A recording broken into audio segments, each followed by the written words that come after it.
Hello, Loveland. I'm Mike Meldon, and this is your Loveland Weekly Podcast, brought to you by Gina Dubell-Smith, eXp Realty, and Stone Pillar Farm. Loveland, for being the size that it is, has a lot of green space to offer. From the East Loveland Nature Preserve to the West Loveland Nature Preserve to the Simpson Forest Trails. There are a lot of places to go here in town to get out and experience nature. As many of you may know, I was the chairman of Loveland's Train Environment Committee for a bit, and while I held that position, the city manager, Dave Kennedy, asked me to speak with a local citizen that was interested in putting in trails at Phillips Park for free. If any of you have ever tried trail making, you know that it's not for the faint of heart, or for those not willing to break a sweat and break a sweat often, because it is grueling work. So, for someone to offer to do this for free was exciting news.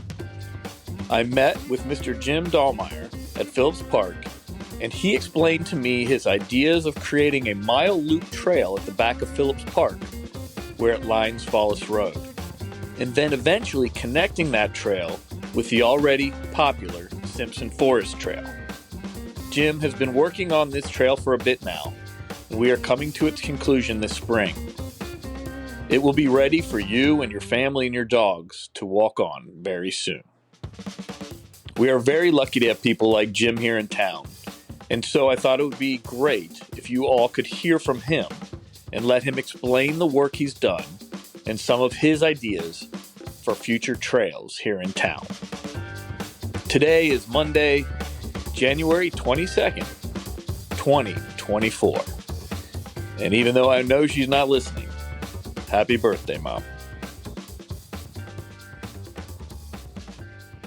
So I got started in trail making about 7-8 years ago. I was at the high school. My kids run cross country, and we didn't have a home course. And I heard one of the coaches, it sounded like they were, upset about not having a home course. So where would they go?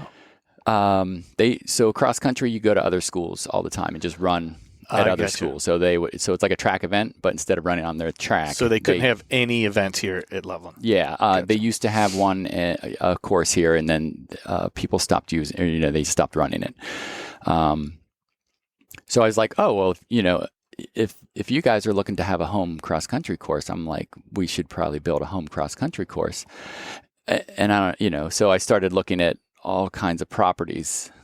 So the high school to me was not a great course to have. It was a little bit too small, and it loops back on itself, and it was boring to run. Right. I'm a runner, and so I was trying to find something that was more exciting. So I started looking at a bunch of different properties on Google Maps, and finally ended up over at Sims Township. Has Home of the Brave Park, right, which had some undeveloped tree-lined space on the edges of all their fields. And went over there and asked for permission. Told them what I wanted to do. I wanted to build a cross-country course. And they're like, sure, whatever. So I got with their parks guy. And one day we walked through the woods, woods we were pushing branches out of our way. I bet. And I was trying to show him, what I saw on a map and what I wanted to do. And he was like, sure, whatever, And the caveat is that most of the trail I was building was on a wetland. Oh. Certified wetland. So he's like, can't use anything gas powered. So I'm like, not a problem, because I don't want to make a lot of noise. I just want to, get the trail done and, just kind of work quietly by myself. And that's how I started the first trail is, that first year I probably, built, a mile worth of trail, figured out how the course was going to, run through the fields and then run through the trail and then run through another field. I did cross country growing up, so I kind of knew how that was supposed to happen, and, made it an event. So, the parents who go see cross country would see their child run by them more than once, not just sit, at the finish line and wait for them to come by. So I designed that, and I found a lot of gratification, and that was good. And then the following year, after the first year, I had built,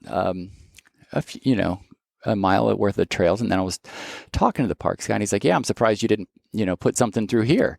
And he was, there's another piece of property that I had not. I thought it was too narrow, and I was like, "Oh yeah." And so then the next year, I added on to that and built another trail, and made the course another half mile. Is that the one closer to the front? That is the one that's over by Royal Field where the lacrosse is. While I was making that trail, I was looking at looked at all kinds of properties on Google, and I saw the little corner on Phillips Park. Right. And walked that. At the same time, I was looking at Home of the Brave, and in my head, I was just like, that creek is just too big, but it was a great piece of property. I got lost out there. It was so dense, and the conifers were out there, and just really kind of like that property. So a year or two later, around 2019 or whatever, I talked to Dave at the city, Dave Kennedy, and about the property. He's like, "Yeah, let's," and then talked to him initially, and then all of a sudden COVID came through, and I was just. Right. In my opinion, I thought maybe, people who work for the city had a lot going on and they didn't need me to bother them about it. And then that, year and a half, 2 years went by, and I was like, no, we really do need to be outside more. Mm-hmm. We can't, be shut in. And that's what went back to him again to talk to him about putting a trail over on, at Phillips Park. Right. But then also, I looked at it again, walked the property again, and realized that we really needed to put some bridges over that creek. So when did we talk? Did we talk the first time or after COVID? After COVID. That was after COVID. Yep. Gotcha. Yeah, we talked after COVID. Dave was like, "You should talk to Mike." Yeah. Which was great, to be able to have that, because I just feel like he's got so much going on other than, other than everything. I just remember wanting to send him an email, and then, it snowed that night, and I knew that he had to worry about, cleaning streets and getting salt down and stuff. I'm like, maybe not, today's not a good day to talk to him. Right. So then I met you, and then we talked about getting that done and working through tree and environment. Right. And for people that don't know exactly where this is, it's the corner of, is it Follis Road? Mm-hmm. And Rich Road. When you pass it, you're passing Phillips Park, and you'll see the baseball field, and then a huge, not huge, when you're driving past it, it doesn't seem very big, doesn't seem very wide, this forest, but it goes deep back into the Phillips Park. And you're able, once this trail is done, how long will it be? This trail will be a mile. Wow. It'll be a mile loop. That's perfect. Yeah. Yeah. And the entrance will be right in between the baseball fields? Or yeah. So there's that front parking lot has a softball field and a soccer field. Mm-hmm. Little mini soccer field for youth. And it's going to be right behind there. It's going to be one of the trailheads. I think it's going to have 3 eventually because you'll see it from that parking lot. Mm-hmm. I want to put one up right next to Rich Road. So the high schoolers. Yeah. Well, you'll see it driving down the street. There'll be a trailhead, and then one back by the baseball diamonds in the other, and then potentially one off of Fallis Road too for that neighborhood that feeds into that. Oh, yeah. Great idea. Yeah. That'll be very nice. Yeah. So in for this trail, you were talking to me before about having a little ceremony Arbor Day. Yeah. Yes. Arbor Day. We were thinking about opening it up on that day and just, You think it'll all be set ready to go by then? Yeah. Yes. Okay. Yeah. All the bridges are done. Oh, okay. So 2 of the bridges were done by Eagle Scouts, and then the other 2 I had to do on my own. And my wife helped me. Awesome. One of those days, it was good. So all the bridges are done. I have some piles, wood chips sitting out there ready to go down on most of the trails. I found out covering the trails with wood chips the first 2 years helps really establish the trail as far as undergrowth goes and keeping the mud down. And then it just naturally, within 2 years, you wouldn't even notice that there were wood chips. It just decomposes. So, do you need volunteers to wrap this up, or is it you think you got it yourself? Yeah, I'm always looking for volunteers. Okay. Yeah. So we'll put that up when you are ready. We'll use that for people that are interested. You can either reach out to my email, but just keep an eye out on. I'm going to put that through Love Our Land. So on the webpage there, when we put our events and stuff, we'll put that out there then. That would be great. Yeah. So you were talking to me before. You got a couple ideas, and what are they called? Greenways? Greenways. Yeah. So why don't you talk a little bit about what greenways are, and then a couple other ideas of yours for the city. Okay. So greenways are basically a city planning philosophy where you have neighborhoods connected, different streets connected through woodland or green space. And if you look at, Loveland's map on Google Maps, you can see these green spaces that are kind of around. They're kind of, I can't tell if they're purposely designed or if topography had something to do with it, where where a piece of land was just, not able to be developed. Right. Via, a lot of it's around creeks. Yes, exactly. Yeah. Creeks or steep ravines, which Loveland has a few of those, both of those. So, so some of the ideas are just talking about connecting neighborhoods together, or kind of making this more of a walkable community. If you could, when I first moved to Loveland, I was the sidewalk was not in that goes down West Loveland Avenue. Oh wow, it was not in, and I can't imagine that. That's yeah, crazy. I know. Yeah. And that was one of my first things when I moved here. I'm like, we need bike trails to the bike trail. Right. Yeah, you're right. Because you move to this community for the bike trail and you think you're going to bike all the time, but then you have to put your bike on your car to drive it down. Right.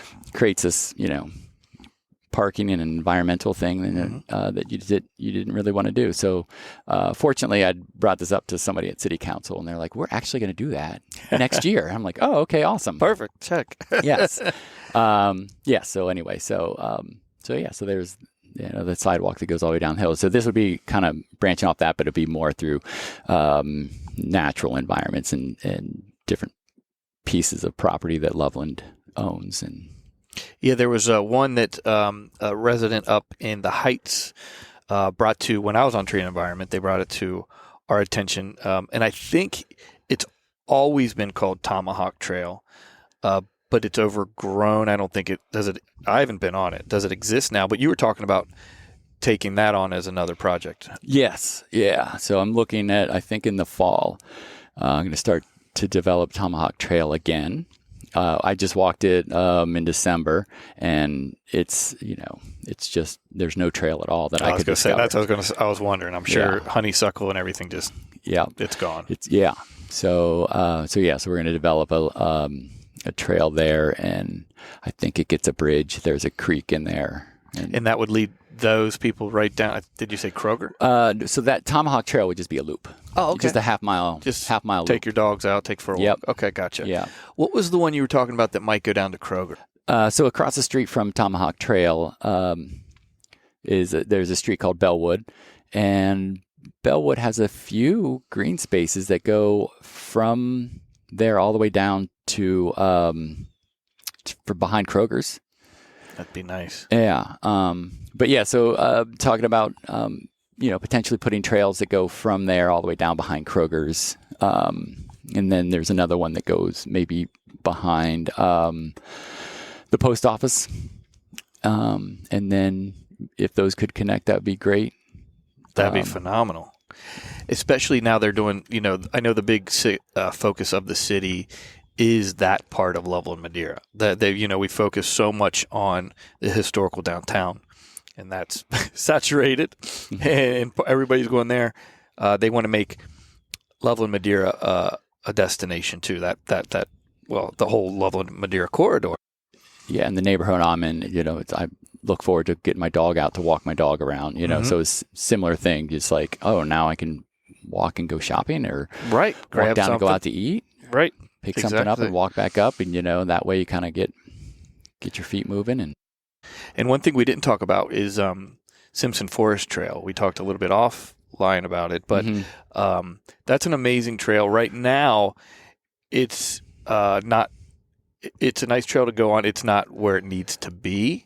We have a local gentleman been working on it for a little over a year now, maybe almost 2 years. Not sure where he's at in this process. Actually, I was going to talk to him today with Jim. But Jim says if he's not working on it any longer, you're going to take that over, correct? Yeah. Can you tell a little bit about what we hope the Simpson Trail looks like when it's done?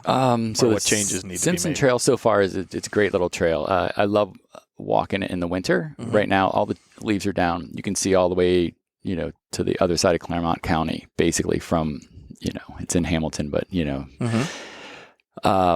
it's, it's good. It's not quite a half-mile loop up there, but that trail should tie into all the way down to Wall Street and Kiwanis Park. Right. And technically it does. But there's been some erosion problems, and we just wanted to get in there and just fix that, which entails putting some switchbacks in. And then there's another bridge down there. Yeah, it's washed out. And I think it got washed out, and we wanted to see where we were with that, either get it out of there and then put it, if we need to put a new one in. What do you think it is right now, the distance from Simpson Park, from Phillips Park to Kiwanis? How long what do you think the trail is? 3/4? Yeah. About 3/4. And if you had the switchbacks and the trail that you would like to see, what would it make it, do you think? It would probably add, it would make it almost a mile, I would say. Yeah. Nice walk. And especially 2 miles if you were correct, to go down and back. And then ultimately, if we're talking, this would when I'm finished on Arbor Day, that trail will be phase 1. Okay. And then I would love to, off the back end of the trail, make a little, connect the two trails off of the back of the soccer fields in the way back. Right. That trail would go down to Simpson Preserve. Oh. And then, it's probably 200, 300 yards to that trail. So then you could tie them all together. Right. And then you could get, if you wanted to walk a 3-mile walk, you could probably do that. Nice. All the way down to Kiwanis and all the way back up. Hey, Loveland. It's Emily Barblow, your local publisher of Loveland Lifestyle Magazine. Just wanted to remind you guys that we love covering all of the people, happenings, and things going on in our amazing town of Loveland, Ohio. So make sure to grab your latest copy. We always drop a bunch off in downtown Loveland and surrounding areas. Or follow us on Facebook and Instagram. Everything from events to mini press releases, articles. I mean, we have so much happening here. We love covering all of the things happening. So make sure if you're not already following us on social media, you are. And stay tuned for more awesome info from Loveland Lifestyle.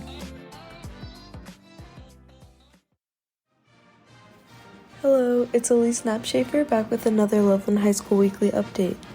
This week, there's not too much going on at the actual high school. Most of the things are going on outside of it. So there are no home games this week, but there are plenty of away games, and the swimming ECC championships are on Saturday. In addition to that, most of what the students are doing this week revolves around scheduling for the 2024-2025 school year and making sure that everyone picks classes that interest them and classes that they'll enjoy while also being academically rigorous. So it's a tough balance, but students are figuring it out and finalizing their schedules this week.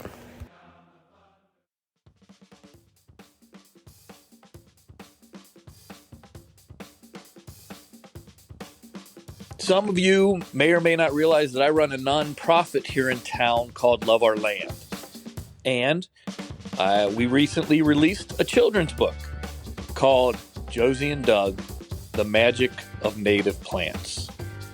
It's a children's book that takes readers on a captivating journey through the city of Loveland. You join Josie, my dog, who's an endearing pup with a sparkle in her eye, and Doug, my partner in the nonprofit, who's a wise and kind ecologist, as they take a walk to discover the beauty of Loveland. However, they soon realize that a lot of life is missing. There is a lack of biodiversity due to the many non-native and invasive plants in the landscaping and green spaces. They realize that they need to plant native plants to bring a variety of life back to Loveland. As Josie and Doug embark on a mission to restore the natural balance, they get to work in gardens, landscapes, and even along the Little Miami River, at Grailville, at the Loveland Castle, along the bike trail. It has a fun narrative and enchanting illustrations. The book emphasizes the importance of planting native species and removing invasives to protect the ecosystem.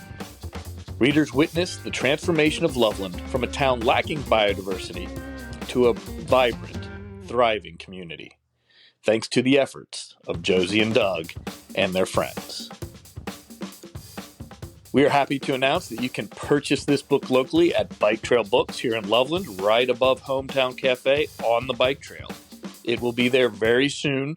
We are actually having a release day party on February 3rd from 10 a.m. to noon. The books will be there by then. You'll have a chance. I can sign the book for you. You can get your picture with Josie and Doug. And there's going to be a gift basket you can have a chance to win. So hopefully you can make it. For more information, just check out our website. You can also buy the book through our website, www.loveourland.org. And there's a link there for our book at a reduced price. We have something truly special here in Loveland. Thank you for listening, and have a great week. With the support of On Brand Studios, this episode was recorded, produced, and engineered by me, Mike Meldon, at The Grail, a magical place here locally like no other. And please note that the opinions expressed in the podcast do not necessarily represent the views of our sponsors or organizations.